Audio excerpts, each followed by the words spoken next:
Mais le but, c'est plus pour clarifier les choses, puis pour ramener les arguments, les preuves, les explications, les clarifications, tout ce qu'on a dit par rapport à la salafiyya. Ouais, d'accord. Je sais en fait, je sais là. Ouais. Non, je sais en fait ce que tu vas me reprocher, parce que je pense que c'est un reproche que l'on me fait habituellement, on va dire, de la part des salafis qui disent voilà, on a lu ton travail, ce qui pose véritablement problème.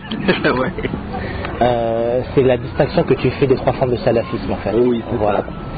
Donc entre le salafisme quiétiste, salafisme politique et salafisme révolutionnaire. Exactement. Et donc en fait c'est la principale critique. Après le reste du travail, les gens ne le critiquent pas parce que soit ils ne l'ont pas lu, soit ils sont plus ou moins d'accord avec ce que j'ai pu écrire. Alors tu vois, cette typologie ou ces différentes familles, d'une part on va dire, je pense que c'est quelque chose qui est relativement justifié d'un point de vue scientifique dans la mesure où le salafisme en fait c'est une matrice. Mais est-ce que toi tu fais la distinction entre ce que tu appelles comme par exemple le salafisme et les salafis, des gens qui qui se disent eux-mêmes salafis, ou que des gens les appellent salafis? Non. Alors qu'eux-mêmes, ils s'en désavouent parfois, et même ils refusent même de se faire appeler salafis eux-mêmes. Alors, moi j'ai une définition très particulière du salafisme. Autrement dit, je pars de l'idée que tout est salafi, ou tout mouvement est salafi, à partir du moment où il se revendique des pieux ancêtres, qu'il a une lecture, on va dire, littérale de l'islam. Autrement dit, qu'il considère par exemple que les principes du tawhid, al-sama ou sifat, soient, on va dire, interprétés de façon littérale, contrairement à Ash'ari. Contrairement à Abu Hassan al-Ash'ari, qui considère qu'il est nécessaire de comprendre, on va dire, les attributs divins à travers l'allégorie, à travers des métaphores. Chose que les salafis ne font pas. Et les salafs non plus. Les salafs ne font pas aussi. Ça, là, c'est un point, on va dire, de divergence. C'est pour ça qu'on se dit salaf. C'est pour ça qu'on se dit salafi. Parce que si on affirme les attributs tels qu'ils sont et qu'on ne les interprète pas, c'est parce que nos salafs n'interprétaient pas les attributs. Et c'est pour ça que nous, on ne le fait pas. On ne s'est jamais posé jusqu'à Abu Hassan al-Ash'ari et jusqu'à Ibn Hanbal, on ne s'est jamais posé la question de savoir comment on devrait interpréter, on va dire, la main, le visage de Dieu. On ne s'est jamais posé la question. Tu es certain de ça? Je suis certain. Est-ce que tu t'es renseigné? Moi, je me suis renseigné en fait. Parce que ça, c'est faux. Après, avant l'imam Ahmad, oui, il y a eu des grands savants, des grands imams qui ont répondu, même l'imam Malik, qui est avant l'imam Ahmad ibn Hanbal. On lui a posé la question à propos de l'istiwa. Et quand on lui a posé la question comment Allah s'est élevé au-delà de son trône, il a répondu al-istiwa ma'loum, wal-kayfu majhoul, wal-imanu bihi wajib, wal-su'alu anhu bid'ah. Il l'a écrit? Qu'est-ce que tu veux dire? Est-ce que c'est quelque chose qu'il a écrit? Oui, en fait? Ça c'est quelque chose qui a été rapporté de lui authentiquement avec une chaîne de transmission authentique. Et ça a été c'est mentionné dans les livres comme le livre de l'imam al-Bayhaqi, al-Asma al-Sifat. Tu retrouves cette citation-là de l'imam. Alors pourquoi expliques-tu que la grande majorité des prédicateurs et des savants au jour d'aujourd'hui, mis à part on va dire des savants salafis, quelques autres savants, considèrent se réfèrent à Abu Hassan al-Ash'ari? Al-Ash'ari, tu sais, il est né en l'an 260 après la Hijra, donc il est né après l'imam Ahmad, après l'imam Malik, après l'imam al-Shafi'i, après l'imam Abdullah ibn al-Mubarak et tous les autres imams des salafs. Il a été pendant 40 ans de sa vie Ash'ari, Mu'tazili. Il a ramené lui-même à un certain moment donné, après avoir quitté les Mu'tazila, une compréhension qu'il a essayé de créer en se basant en partie sur la logique et en partie sur la voie de ce qu'il avait compris lui comme étant la voie des salafs. Mais sa voix s'est répandue un peu plus tard par la suite, mais c'est pour dire que lui-même, Abu Hassan al-Ash'ari, cette voie-là, il est revenu de cette compréhension-là, puis par la suite, à la fin de sa vie, il a affirmé qu'il revenait à la position de l'imam Ahmad ibn Hanbal, qui est d'affirmer les attributs tels quels et de ne pas les interpréter et de ne pas changer leur signification. Ça, c'est ton interprétation. Si tu veux, j'ai les références et les preuves à ce sujet-là. On peut y revenir, mais c'est parce que moi je considère, parce que j'ai lu ce que tu as écrit, et je considère que, d'un certain point de vue, on peut faire une recherche sur un sujet, que ce soit sociologique ou théologique ou autre, et que de toute façon, ta compréhension, même si tu essaies d'être objectif, et d'arriver à la vérité dans ta recherche, ta conception personnelle va obligatoirement avoir un impact et une influence sur le résultat de ta recherche. Alors d'une part, moi j'ai pas la prétention d'être neutre, mais j'essaie de tant faire se peut d'être au maximum neutre. Mais je sais que tu n'es pas neutre, parce que je l'ai vu dans ton livre. Ça c'est le premier point. Le deuxième point, c'est que, alors là, c'est un point de vue. D'autres personnes ont lu le bouquin, en fait, etc.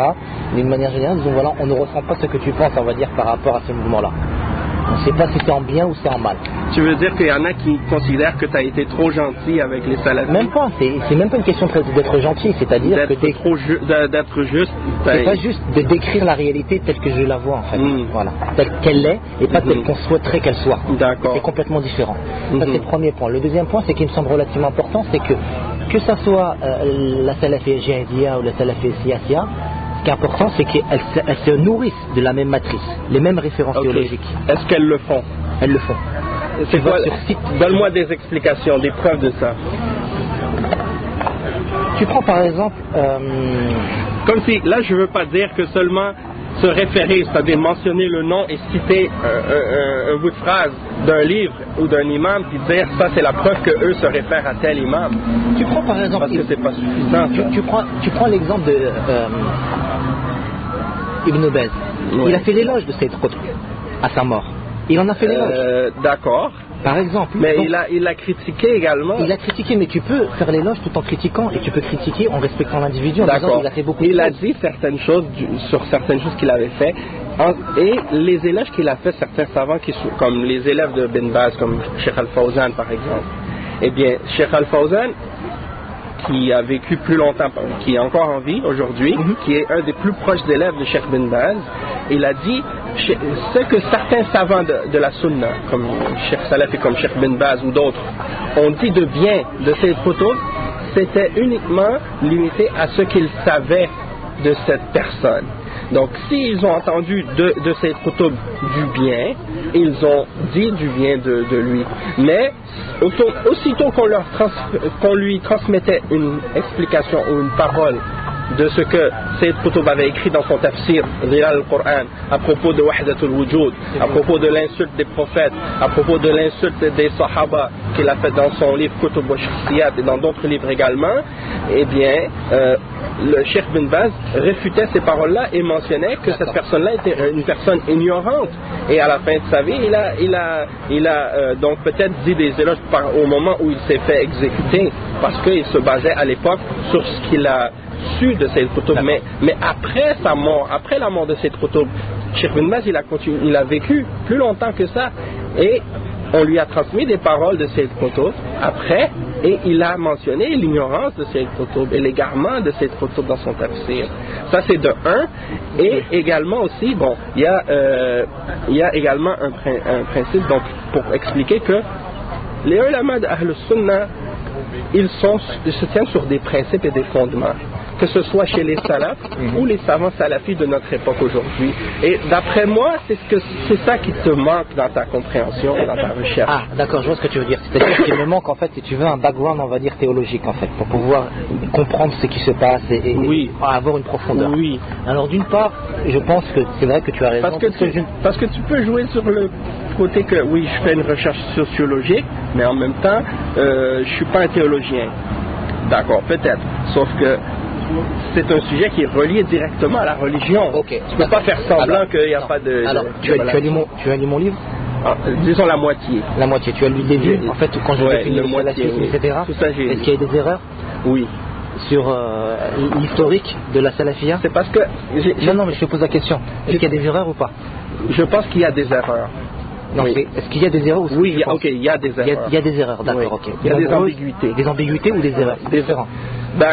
Des ambiguïtés qui mènent à des erreurs, disons, de compréhension. Alors moi, ça m'intéresserait que tu montres, on va dire, les ambiguïtés, etc. Sois sûr ça. D'accord. Le premier point. Et puis, ta définition, elle n'est pas bien distinguée, séparée du reste de ton texte. Des fois, tu vas commencer à dire le salafisme, c'est ça. Puis là, après, tu vas commencer à parler, mais... Et puis attends, et aussi, qu'est-ce que je veux? Qu'est-ce que j'aimerais savoir aussi, c'est où sont les définitions des autres termes que tu emploies, comme islamisme, intégrisme, J'utilise pas fondamentalisme. Bon, peut-être tu l'as peut-être pas mentionné, mais c'est des termes qui sont islamistes. Bon, l'islamisme, c'est un terme tellement général et vaste et large, on ne sait même pas qu'est-ce qui rentre et qu'est-ce qui rentre pas dedans. Dans le salafisme. Et dans le salafisme aussi, ton salafisme, la façon dont tu l'expliques, tu le divises en sous-sectes et en sous-sous-sectes ou je sais pas quoi. Tout ça, c'est qui t'a précédé parmi les savants salafis, parmi les salafs eux-mêmes, qui a divisé les salafs ou les salafis de cette façon-là? Tu sais, moi, c'est une typologie que j'ai reprise et que j'ai affinée en écoutant des salafis algériens eux-mêmes qui disent voilà, il y a salafis en Algérie, il y a trois types de salafis. La salafie ilmiya, tu la connais? Je veux savoir le nom de cette personne. Déjà, je me souviens plus. Alors là, tu vois. Ok, celui-là qui a dit ça en Algérie, c'est qui son cheikh?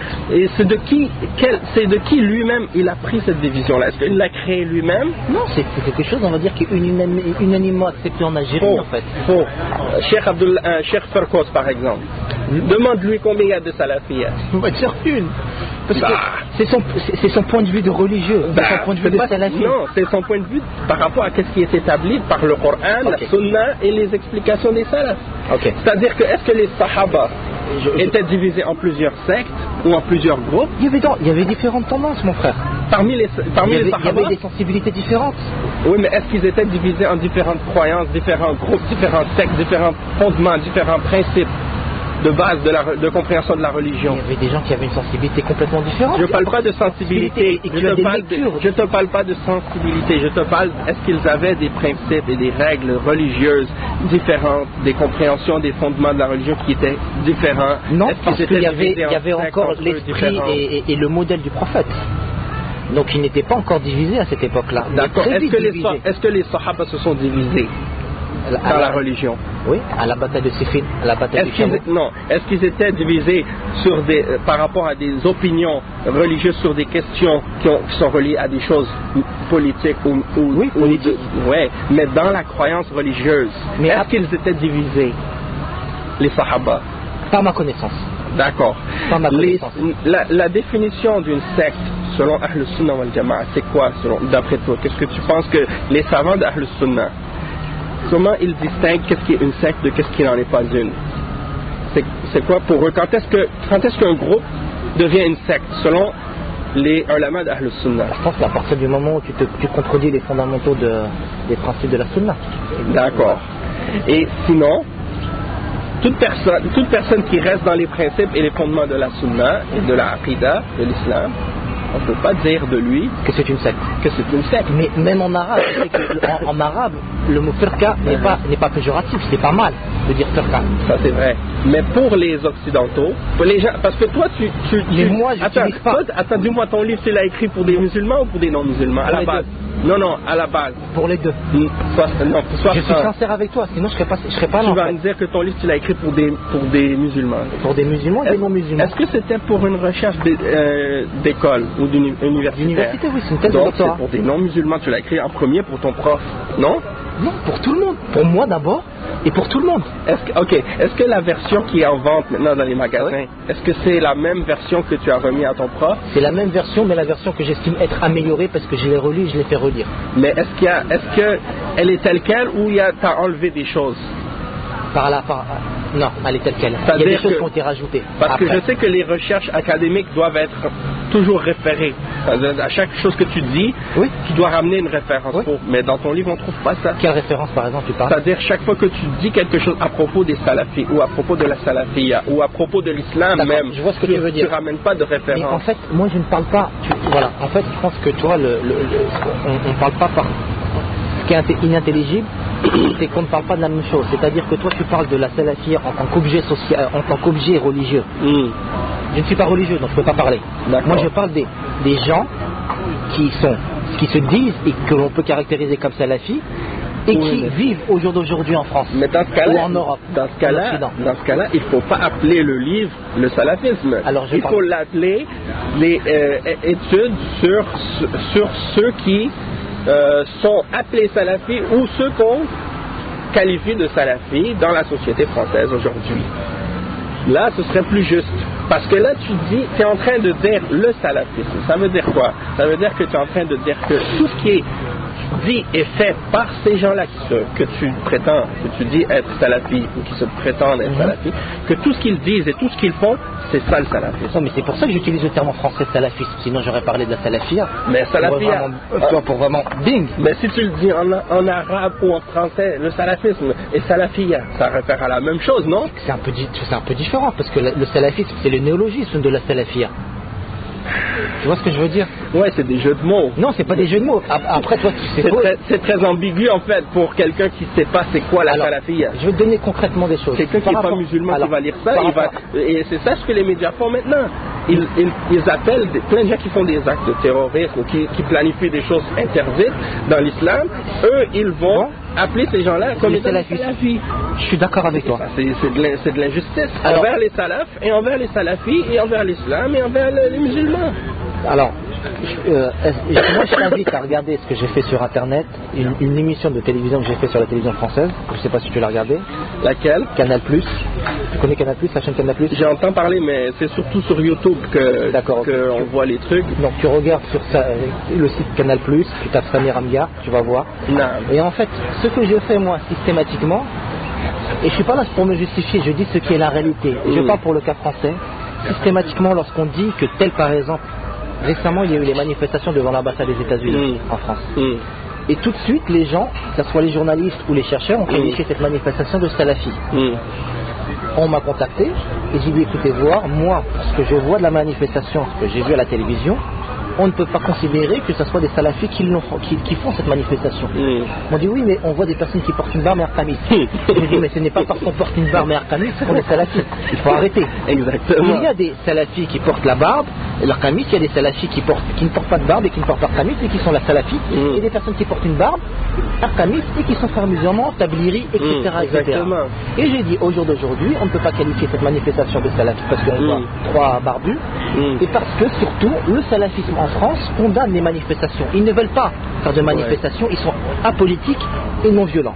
Et je dis voilà, la grande majorité des salafis, 99% des salafis qui vivent en France, s'occupent pas de politique et s'occupent pas de violence. Et ils les condamnent. D'accord. Mais ceux que tu vois cette émission, et je le dis dans l'émission. Envoie-moi le lien si tu peux. Si tu as un lien sur YouTube ou quoi. Moi je rentre ce soir, je te l'enverrai demain ou après-demain. Et je te finis, et je dis voilà, les salafis sont en France apolitiques et non violents. Pour preuve, en 2001, au lendemain des attentats de 2001, les théologiens d'Arabie Saoudite ont émis des fatwas condamnant les attentats du 11 septembre 2001, 2004 et 2005. J'ai vu une émission où tu parlais de ça justement. Et je disais, et quand je finis simplement, excuse-moi, et à la fin, le journaliste conclut en disant voilà, est-ce qu'il y a un risque salafiste en France?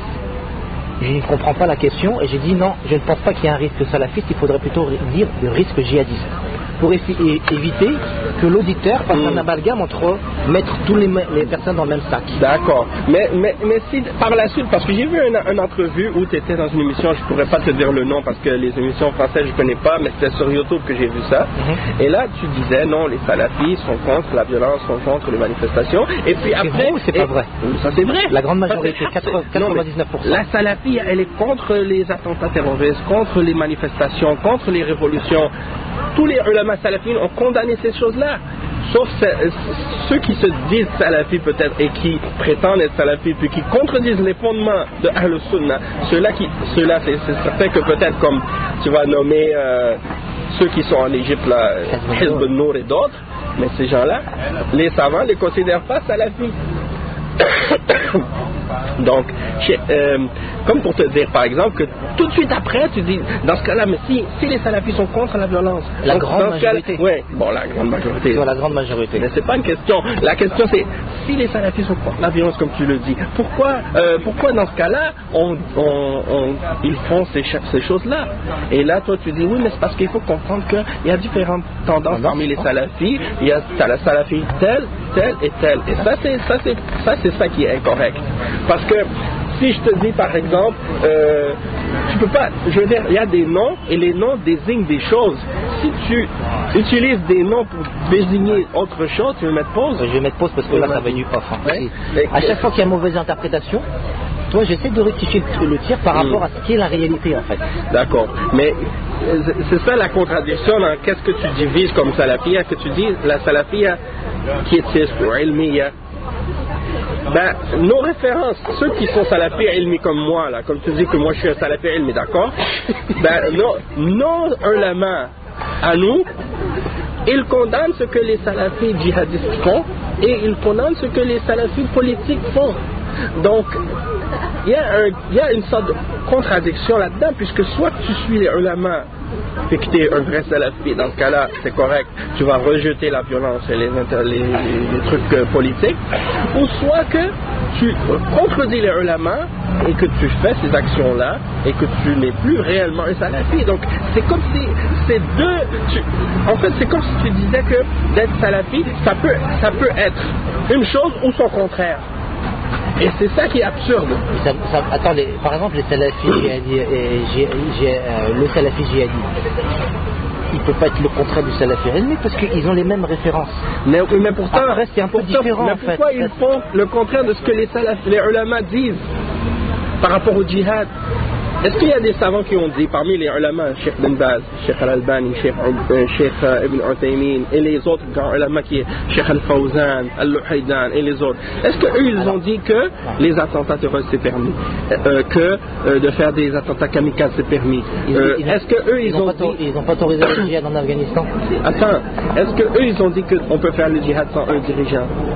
Et que c'est pas permis, et que les musulmans peuvent quitter leur pays pour aller dans un autre pays pour faire le djihad sans la permission du dirigeant, et que de faire des attentats terroristes et de combattre, par exemple, qu'est-ce qui s'est passé en Afghanistan à l'époque où il y avait les luttes entre les communistes et les musulmans en Afghanistan. Le gouvernement saoudien et le gouvernement saoudien étaient au courant de ce qui se passait là-bas, et il y a des gens qui partaient là-bas, et c'était déclaré et ouvert. C'était pas quelque chose de caché. En fait, et il y avait un combat et une guerre déclarée officielle là-bas, et il y avait, je veux dire, c'était pas la même situation. Tandis que qu'est-ce qui se passe aujourd'hui si un groupe armé sans autorité, sans aucune légitimité décide de faire des attaques ou des attentats ou attaquer des gens? Ça, il n'y a aucun savant aujourd'hui salafi qui justifie ou qui accepte ça. Tu sais, le problème c'est qu'il faut se départir un peu des savants, en fait, prendre un peu de recul et dire finalement les savants peuvent se tromper. Bon, ils ont du savoir. Mais si tu dis ça, si tu dis ça, dans ce cas-là, tu es plus salafi. Dans le sens que c'est vrai que les savants peuvent se tromper, mais il y a certaines choses, des choses qui sont fondamentales, et des choses qu'on ne peut pas remettre en question. Donc toi, c'est ton point de vue là que tu es en train d'émettre. Non, tu prends l'exemple. Tu prends l'exemple de tu prends l'exemple de l'Arabie Saoudite et tu prends l'exemple des théologiens d'Arabie Saoudite. Ouais. Avec tout le respect que je peux leur accorder. Mais là, tu parles de ton point de vue personnel. Non, c'est pas du point de vue personnel, c'est une sorte de raisonnement en fait. C'est que le raisonnement des djihadistes. Non, c'est pas le raisonnement des djihadistes, c'est un raisonnement tout simple. C'est à partir du moment où... Oui, mais c'est ton raisonnement à toi. Oui, c'est mon raisonnement. D'accord. C'est mon raisonnement. Les théologiens d'Arabie Saoudite, aussi respectifs, on les respecte, mais il ne faut surtout pas oublier que ce sont des humains avant tout. Ouais, d'accord. Ils peuvent commettre des erreurs. Et ils peuvent commettre des erreurs surtout au niveau politique. Quand par exemple, ou au niveau scientifique, quand tu entends Al-Albani, ou si tu sais Al-Albani, Ben Baz, qui dit que la Terre est plate, il soutient que la Terre est plate. D'accord. Est-ce que c'est faux? Est-ce qu'on doit le suivre malgré tout? On a le droit de critiquer en disant non, scientifiquement, la Terre est ronde. Un des principes de la salafia, c'est qu'on n'a pas le droit de suivre personne, on n'a pas le droit de suivre quelqu'un aveuglément. Et qu'on ne suit un savant que par rapport à sa preuve. Et que s'il contredit la preuve, on n'a plus le droit de le suivre. Ça c'est un des fondements de la salafia. Uniquement sur ce point-là? Pas sur ce point-là seulement. Complètement. Sur tous les aspects de la religion. Tous les principes de la religion, ça c'est un des principes clés des fondements de la salafia, qu'on ne reconnaît pas la vérité par les hommes, mais qu'on reconnaît les hommes par la vérité. Ça c'est une des qawa'id usuliyya dans la da'wa salafia. Tu comprends? Donc, peu importe que ce soit qui est-ce qui l'a dit, si la chose contredit le Coran et la Sunna, on le rejette. Et l'imam Malik, il le dit. Il n'y a personne qui se trompe, il n'y a personne qui kullun yukhti wa yusib illa sahibu hadha al-qabr. Et l'imam Shafi'i, il dit, si je dis quelque chose qui est contraire au Coran et à la Sunna, jetez-le sur le mur. Prenez pas ma parole. إذا خالف قولي al-hadith, fadribu bihi ard al-ha'it. Donc c'est pour dire que ça c'est un fondement dans la da'wa salafiyya et qu'on ne suit pas Cheikh bin Baz pour Cheikh bin Baz, on ne suit pas Cheikh Al-Albani parce que c'est Cheikh Al-Albani, on ne suit pas Cheikh Ibn Uthaymin parce que c'est Cheikh Ibn Uthaymin, parce que c'est lui qui l'a dit donc on le fait, non, c'est par rapport aux preuves qu'il ramène et aux fondements et aux principes qu'il a ramenés qui sont tirés du Coran et de la Sunna et de la compréhension des salafs. Mais s'il contredit la parole d'Allah et de son messager et les fondements des salafs, on rejette sa parole, peu importe qui il est. Et on les respecte quand même. On continue à les respecter. Il en reste plus beaucoup alors. En Arabie Saoudite, il en aura plus beaucoup. Comment ça? C'est-à-dire que tu vois, c'est à partir du moment où tu te trompes à un moment donné. Forcément tu te trompes, c'est parce que c'est humain, même si tu as la science. Mais on est capable déjà pour savoir qu'un savant s'est trompé, il faut du ilm de la charia. Toi, tu peux considérer qu'un savant s'est trompé sur un sujet alors que... Moi je ne te dis pas sur un sujet religieux, c'est pas ma compétence, non, mais sur un sujet politique. Bon, Cheikh bin Baz, par exemple, la question de la terre étant plate, il est revenu sur ça par la suite. Et il a... Je voudrais bien que tu me ramènes les suites, parce qu'il y a encore des gens en France qui disent voilà, la terre est plate. Oui, mais ça a été... par Cheikh bin Baz lui-même qui le dit. Et même sur son site officiel. Si tu ne crois pas que la terre est plate... Tu es un kéfir. Regarde, retourne sur le site officiel de Cheikh bin Baz et je vais t'envoyer le lien. Je vais t'envoyer le lien audio et écrit de la réponse du Cheikh bin Baz à propos de ce sujet-là et à propos de d'autres sujets. Et si lui il a dit que la terre est plate, Cheikh Ibn Taymiyyah, 600 ans avant Cheikh bin Baz, disait que la terre était ronde. Donc, est-ce qu'on va prendre la parole de Cheikh bin Baz et on va laisser la parole de Cheikh Ibn Taymiyyah alors qu'il a ramené des preuves? Et le problème, si Cheikh bin Baz dit que la terre est plate et que pour lui c'est ça ce qu'il a compris par rapport à sa compréhension à lui, eh bien, il faut seulement lui montrer les preuves, lui ramener les preuves que qu'est-ce qu'il dit c'est faux. Donc ça veut dire qu'au moment où... On prend la chose, nous, sur un plan scientifique. Que si un scientifique aujourd'hui nous dit la terre est plate, avec un argument que lorsque je regarde, je vois pas qu'on est sur une forme ronde, donc ça veut dire qu'on est sur une terre plate. Donc ça veut dire que quand il y a un cheikh qui se trompe sur, on va dire, un élément de la religion, il faut pas le suivre. Donc ça veut dire qu'à un moment donné, on n'a pas le droit. On n'a pas le droit de le suivre. Ça veut dire qu'au moment où Ibn Baz a dit la terre est plate, il s'est trompé. Donc, pendant tout le moment où il ne s'est pas revenu sur sa parole, il faut aller pas le suivre. Mais il y a plein d'autres savants à ce même moment-là, d'autres ulama qui ont dit Cheikh bin Baz il s'est trompé sur cette question-là. D'autres savants salafis au même moment qu'il le disaient. Tu comprends? Oui, je comprends ce que tu veux dire. Donc je dis, moi si aujourd'hui là je dis par exemple, moi je suis pas un savant, je suis rien, mais si je disais par exemple que la terre est plate, d'accord, et je dis je veux qu'on me prouve scientifiquement que la terre est effectivement sphérique, j'aurais pas dit quelque chose de si absurde que ça. Il y a des siècles avant, comme Galilée, qui avait dit que la terre était ronde, on a voulu le brûler ou bûcher pour ça. Écoute, si à chaque fois que quelqu'un dit quelque chose qui ne fait pas plaisir ou qui n'est pas accepté par les autres, qu'on veut le brûler ou on veut le condamner, je veux dire, comme si le fait de dire que la terre était plate, ça voulait dire que Cheikh bin Baz était un ignorant, qu'il ne faut plus prendre la science de lui. Mais quoi? Parce que quelqu'un a une opinion sur une question comme celle-là qui n'est pas en accord avec ce qui a été établi par les scientifiques aujourd'hui, qu'on doit le rejeter. Mais peut-être que Cheikh Ibn Baz, il n'a pas étudié ces choses scientifiques-là, ces questions-là. Mais lui, c'est pas son domaine. Cheikh Ibn Baz, son domaine, il s'occupe de religion. Son domaine, c'est la religion. S'il parle de ces domaines-là et qu'il se trompe, on lui ramène les explications et les preuves et il se corrige. Et ça finit là. Et c'est tout. Si quelqu'un te dit, moi je ne crois pas en l'existence des molécules, c'est pour ça que lui s'occupe de religion. C'est ça. Mais il s'occupe pas, on va dire. Mais la même chose que toi, ton domaine, c'est la sociologie. Ne te mêle pas de la religion. Mais je ne parle pas de la religion. Est-ce que je parle à un moment donné, est-ce que je dis voilà, Ibn Taymiyyah, Ibn Hanbal a dit ça, ou les versets coraniques? Oui, tu le dis. Il a dit ça. Tu as dit à propos de Cheikh Ahmed ibn Hanbal qui déclarait mécréant celui qui fait une innovation ou celui qui. Je te ramènerai la preuve. Ouais, il faut que tu ramènes la preuve. Mais tu n'as même pas mis de référence à ça, à cette parole-là. Et c'est faux, Cheikh Ahmed ibn Hanbal, il ne déclare pas mécréant toute personne qui fait une bid'a. Ça dépend de la bid'a. Il y a une bid'a mukaffira, puis il y a une bid'a qui n'est pas mukaffira. Et les ulama ils distinguent entre ces catégories-là. Sauf que Al-Jahmiya, il est déclaré kuffar parce qu'il rejetait l'existence même d'Allah. C'est pour ça qu'il est considéré comme kuffar. Parce qu'en niant les noms et les attributs d'Allah, on nie l'existence de Dieu elle-même. Hein? Même si on le dit pas directement, mais ça c'est impliqué, tu vois, par le sens. Donc c'est pour ça que je veux dire que, en tout cas, je veux dire, comme tu dis, t'es pas un théologien. C'est pas ton domaine. C'est pas mon domaine. Parle pas de ce que tu connais pas. Ça, c'est la meilleure règle dans les choses qu'on peut dire. Mais moi, je parle pas de toi, moi, je parle pas de religion. Tu dis, tu parles pas de religion, mais ton livre parle que de religion. Pour moi, c'est clair. Tu t'es arrêté à quelle page exactement? Tu te souviens? La page 100. C'est quel chapitre à peu près? Ou dis-moi ce que il n'y a pas de chapitre. Moi, c'est le livre, le salafisme. Aujourd'hui. Ouais, c'est ça. D'accord. En tout cas, ce n'est pas de religion, c'est ce que disent les gens de la religion. C'est différent.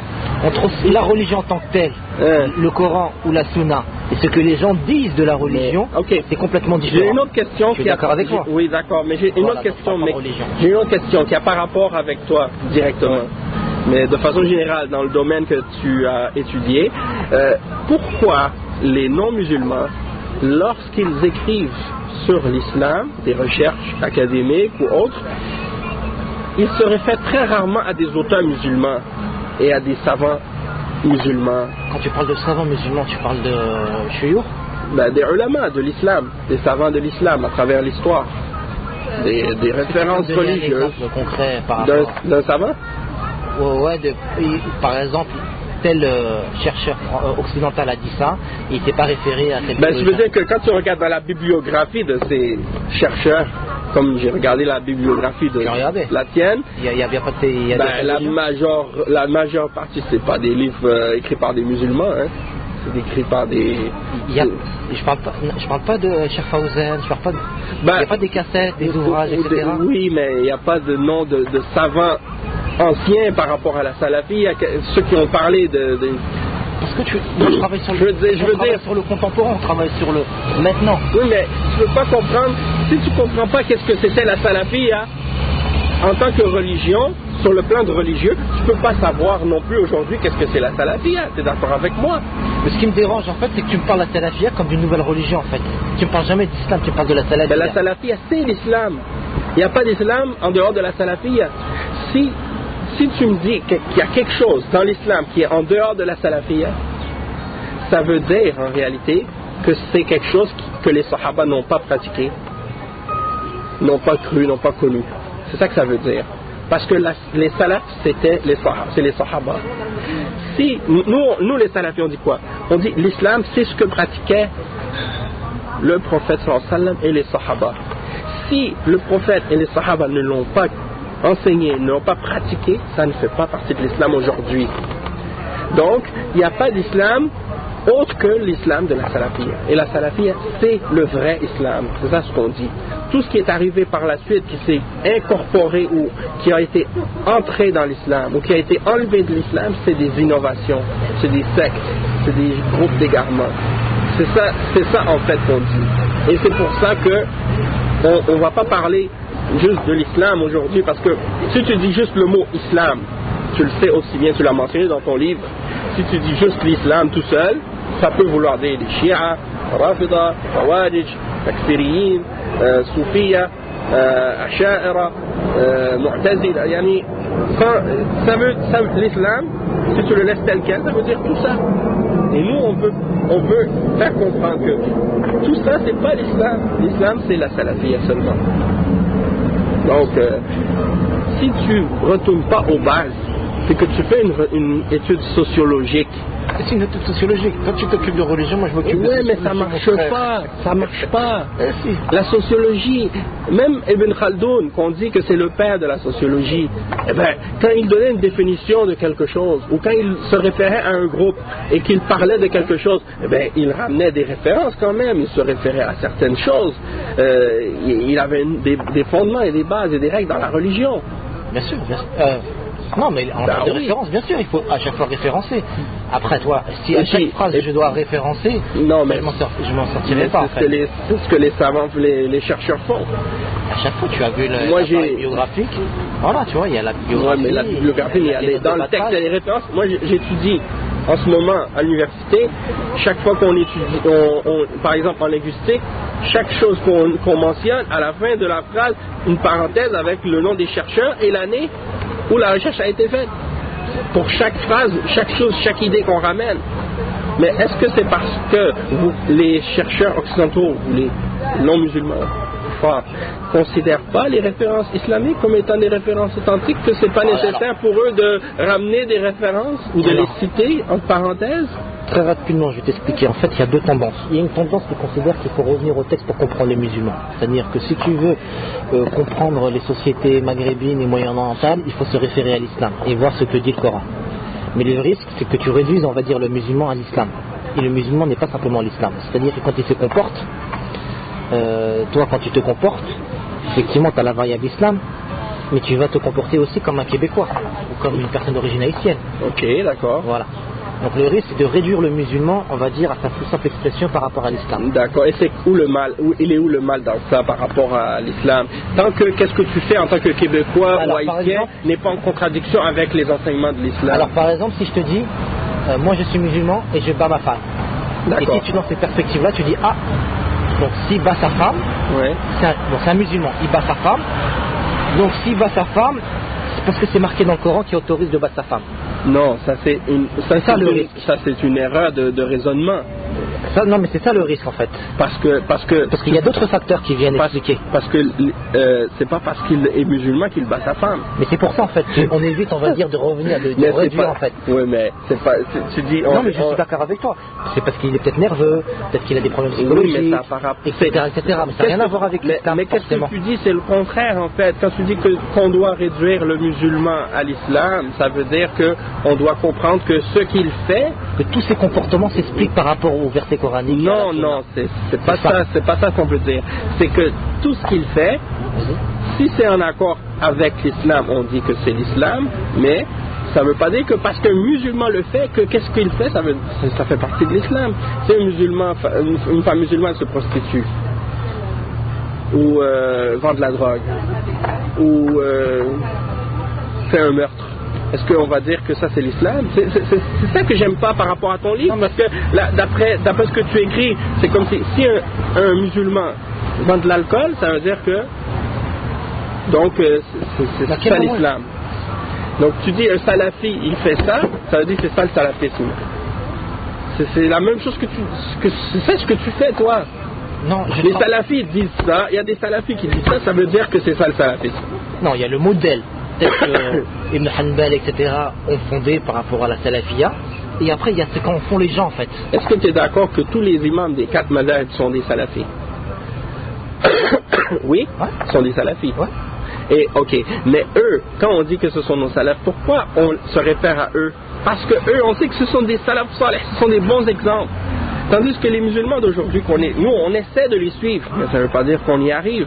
Et qu'on y arrive correctement. Non, mais dans ces cas-là, pourquoi toi, les salafis occidentaux, quand ils parlent, ils donnent des références, ils disent Cheikh Fawzan a dit, Trali a dit, ouais. etc.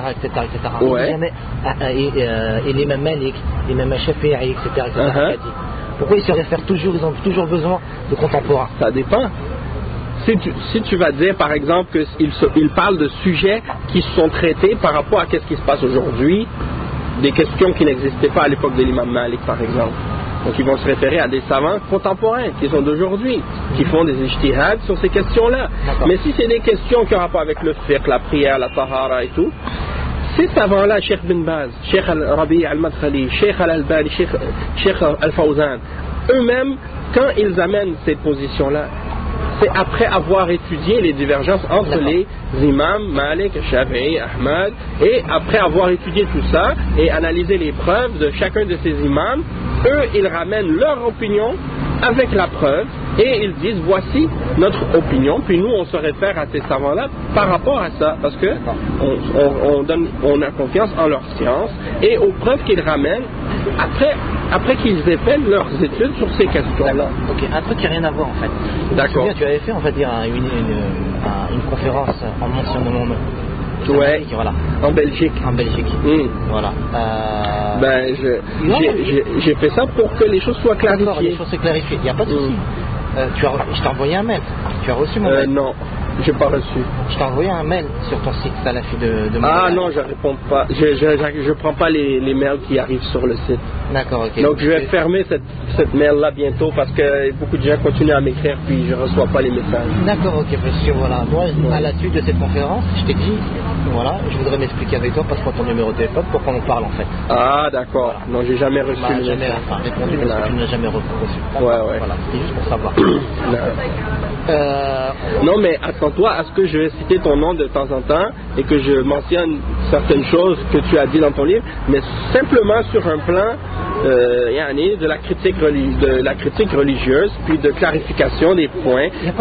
Tu comprends? Il n'y a pas de souci. Parce que ça veut dire si les médias peuvent mentionner ton nom, je ne vois pas pourquoi moi j'ai pas le droit de mentionner ton nom, tu vois. D'accord, ok. Mais puis eux ils te prennent comme une référence, alors j'ai le droit. Hein? Ils t'appellent. Non, pour eux t'es une référence maintenant. C'est-à-dire que quand il y a une question, ils t'appellent pour te demander ton opinion sur ces sujets-là. Donc moi je considère que si qu'est-ce que tu donnes comme information est incorrect, eh ben je crois que c'est de mon devoir, si j'en ai la capacité, de te critiquer sur ça. Mais en fait ce n'est pas... Si tu me critiques, il n'y a pas de souci. Mais en fait, la critique doit, on va dire, sur ce que je dis, en fait. Oui. Pas sur la critique religieuse, parce que la critique religieuse... Mais moi, je ne fais pas de différence entre le religieux et le sociologue, la sociologie. Pour moi, on ne peut pas séparer ces deux choses-là. La sociologie et la religion sont reliées directement. On ne peut pas les... Parce que, je veux dire... Les koufars, eux, ils font une séparation entre tous les différents aspects de la vie, puis ils arrivent à faire des blocs, je sais pas moi, des blocs complètement séparés l'un de l'autre, des choses, mais en tant que musulman, tu peux pas laïciser la sociologie, puis dire qu'il n'y a pas d'élément religieux qui va entrer dans cette sphère de sociologie là. En fait, je pense que ma démarche est la suivante. C'est de pas parler de salafisme d'une manière générale, c'est essayer de comprendre pourquoi, au jour d'aujourd'hui, en Occident, il y a des personnes qui deviennent salafis en fait. Pourquoi? Et j'apporte les réponses en fait. Enfin, j'essaie d'apporter les réponses. Selon ta compréhension. Selon ma compréhension. Et moi je considère que ta compréhension elle est incorrecte. Alors moi je vais critiquer cette compréhension-là. Pourquoi? Pourquoi par exemple de tous les mouvements islamiques en Europe ou en Occident, au sein de la salafia, il y a le plus grand nombre de convertis à l'islam. Il y a beaucoup de convertis à l'islam. Parce que la salafia c'est l'islam. C'est le vrai islam. Mais tu me réponds pas. Mais il y a plein de soufis, il y a plein de convertis soufis, il y a plein de convertis djihadis, il y a plein de convertis salafis. Chiites. Est-ce que tu as regardé combien se convertissent parmi les chiites? Non, mais moi je te parle dans le monde arabe. Dans le monde arabe et non arabe. Mais moi c'est pour te dire que c'est normal que, premièrement, je pense que les salafis sont ceux qui font le plus de da'wah peut-être, ou parmi la da'wah qu'ils font, c'est parmi eux qu'il y en a qui font le plus de da'wah, qui appellent les non-musulmans à l'islam. Et le message que les salafis transmettent, étant donné que tout ce qu'on dit c'est basé sur le Coran et la Sunna et la compréhension des salafs, c'est normal que les gens vont se référer plus aux salafis et accepter plus la salafia parce qu'elle est plus convaincante. Mais si quelqu'un il est ikhwani, comme toi, est-ce que tu te dis frère musulman ou est-ce que c'est quoi ta tendance à toi? Moi j'ai aucune tendance. Ça se peut pas. Moi j'ai aucune Arrête, t'es un sociologue, tu vas pas me dire que t'as pas de tendance. Tu peux pas jouer au neutre là, le gars qui flotte comme ça dans le vide, qui a aucun attachement. Moi je suis musulman. Oui, mais quelle sorte de musulman? Quelle sorte de musulman? Sois sincère avec moi. Entre toi et moi, c'est quoi ta tendance? Peut-être que t'as une... Arrête. Est-ce que t'es pas un théologien? Non, mais tu me dis que ta référence c'est le... Non, il faut pas mettre pause là, c'est important ça. Je veux savoir ta tendance à toi, c'est quoi? Sincèrement, moi je suis salafi. Je suis musulman, salafi. Et c'est quoi être un salafi? C'est suivre le Coran et la Sunna selon la compréhension des pieux prédécesseurs. Est-ce que tu es d'accord avec ça, toi? Qu'est-ce que j'ai dit? De suivre le Coran et la Sunna selon la compréhension des pieux prédécesseurs. Oui. Tu es d'accord? D'accord? Ok. Donc, dans ce cas-là, est-ce que tu es salafi?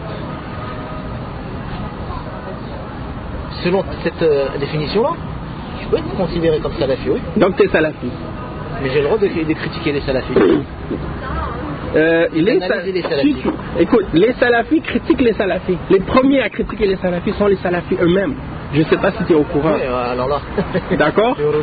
Exactement. Donc, je ne pense pas que ce soit un problème qu'on critique les salafis si on est salafi. Le problème, c'est qu'on les critique sans science ou avec injustice. Et qu'on les accuse de choses dont ils sont innocents, ou qu'on leur attribue des paroles qu'ils n'ont pas dites, ou qu'on leur attribue des choses que eux prônent le contraire, ou on incorpore aux salafis des gens qui sont opposés à la salafia, et ainsi de suite. Ou bien, par exemple, toi tu me dis, par exemple, si tu me dis que tu es salafi, moi je vais te dire dans ce cas-là, si tu es salafi, c'est quoi ta position par rapport aux autres sectes, et aux autres groupes, et aux autres individus? Mais il n'y a pas, tu vois, il n'y a pas de... En fait, il y a du bon et du mauvais dans toute secte, en fait. Oui, mais dans des gens de bid'a, qui ont des fondements qui sont en opposition avec les fondements d'Ahl Sunnah, même s'ils ont du bien, parce que même les juifs, il y a du bien chez eux, oui. Même les chrétiens, il y a du bien chez eux, même les athées, il y a du bien chez eux, même Iblis, il y a du bien peut-être chez lui, même Pharaon, il y avait du bien chez lui. Donc le fait qu'il y a du bien en quelqu'un, ça ne veut pas dire qu'on va le prendre comme une référence et qu'on va prendre sa parole comme étant une parole de quelqu'un qui est de confiance dans la religion. Le fait que quelqu'un fasse du bien, c'est bien pour cette personne-là. Mais ça ne veut pas dire que tout ce qu'il dit, tout ce qu'il fait, son fondement est correct. Et tu sais, en tant que musulman, que si sa base, elle est incorrecte, même si elle fait du bien, ses œuvres n'auront pas la valeur auprès d'Allah au jour de la résurrection. Tu es d'accord avec moi? Que si quelqu'un, il fait du bien, il vole pas, il ment pas, il tue pas, il fait aucun mal aux autres, mais qu'il fait le shirk, il prie, il jeûne, il fait le hajj, il dit la ilaha illallah Muhammad Rasulullah, mais il prie à des morts, ou il adore des morts, ou il prie à une idole, il se prosterne à des idoles. Est-ce que ces œuvres vont être d'une valeur quelconque au jour de la résurrection? On a parlé en fait. Oui, on a parlé de ça. Mais voilà. Ça, est-ce que... Mais quand une personne, on va dire, ne le sait pas, on considère que c'est un acte d'adoration que de se prosterner vers des tombes. Ouais. Est-ce qu'il est véritablement responsable? Est-ce que ça relève pas de la responsabilité des théologiens, des prédicateurs d'informer les gens sur l'erreur qu'il a pu commettre à ce niveau-là? Par rapport à la personne qui est ignorante, qui ne sait pas, c'est vrai que on doit lui apprendre dans tous les cas, que ce soit ceux qui vont dire que c'est un mushrik ou non, il faut lui apprendre. Ça c'est pour tout le monde, même les mushrikin, il faut leur apprendre. La question c'est pas ça. La question c'est, ça dépend de la personne aussi, parce que si la personne elle est dans un milieu où elle a accès à la connaissance et que les livres sont disponibles, les cassettes sont disponibles, les audios sont disponibles, les savants, les personnes sont disponibles à proximité et qu'elle peut facilement aller se référer à ces références-là pour avoir accès à cette connaissance. Dans ce cas-là, si elle est ignorante de ça, c'est un peu de sa faute puisqu'elle ne fait aucun effort pour apprendre. Comme la personne qui, par exemple, elle dit, moi la religion ça ne m'intéresse pas du tout et je veux rien savoir de la religion. Je suis pas pour, je suis pas contre. Je fais des choses mais ça m'intéresse pas. Donc que je sois ignorant ou pas, ça m'est égal. Cette personne-là, elle n'est pas excusée pour son ignorance parce que c'est clair que c'est par négligence et désintérêt de sa part qu'elle est dans cette ignorance-là. Okay. Oui. Le faire. En tout cas, je vais